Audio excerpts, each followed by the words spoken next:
जनता ये मानती है कि स्वामी सुमेधानंद ने इस क्षेत्र में काम किया है। मैंने मेरे 10 साल के कार्यकाल में माननीय प्रधानमंत्री जी और हमारी भारत सरकार की योजनाओं को लेकर 10,000 करोड़ से अधिक के काम किए हैं।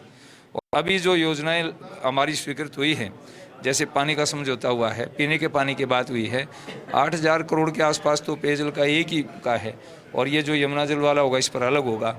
तो जहाँ 10-10, 20-20 हज़ार करोड़ के काम एक लोकसभा में हो जाते हैं, उससे जनता स्वीकार करती है कि ये स्वामी सुमेधानंद सरस्वती हमारे लिए सबसे उपयोगी व्यक्ति हैं।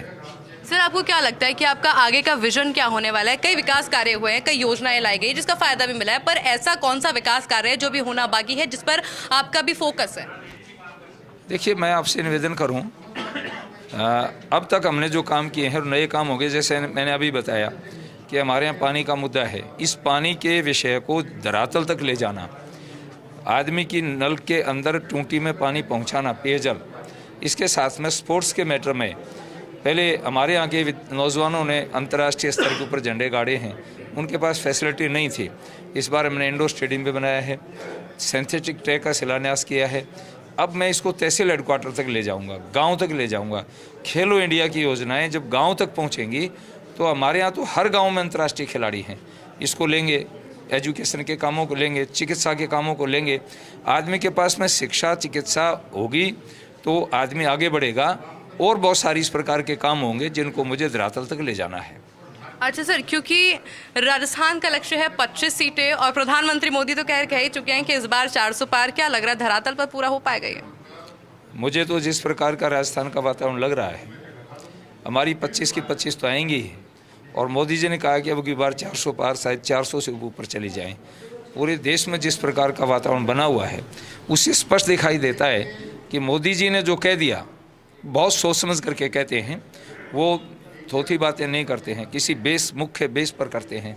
और राजस्थान में 25 सीटें पक्की निश्चित हैं। सर, दो माहौल है इस बार ना राजस्थान में। एक तो है किसान आंदोलन को लेकर कहीं ना कहीं आक्रोश है, थोड़ा सा गुस्सा है, वहीं राम राम की जय जयकार हो रही है। जो अयोध्या के अंदर राम मंदिर बना है उसको लेकर के हर किसी के मुंह पर तारीफ है।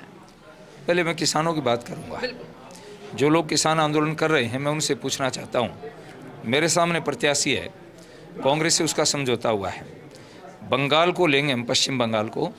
पश्चिम बंगाल में 27 साल तक कम्युनिस्टों की सरकार रही, वहाँ एक भी मंडी नहीं बनी, एमएसपी तो उसमें मिलती थी।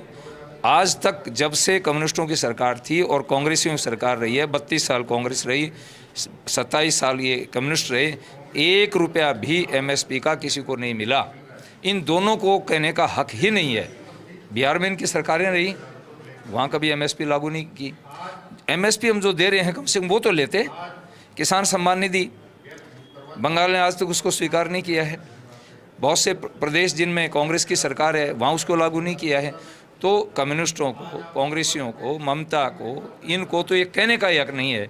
और मोदी जी ने तो एमएसपी 1400 रुपये का गेहूँ का भाव था, आज 2300 रुपये मिल रही है। चावल पर भाव मिल रहा है, बाजरे पर मिल रहा है, जौ पर मिल रहा है, और अन्नों पर मिल रहा है, और दुगने और डेढ़े हो गए हैं।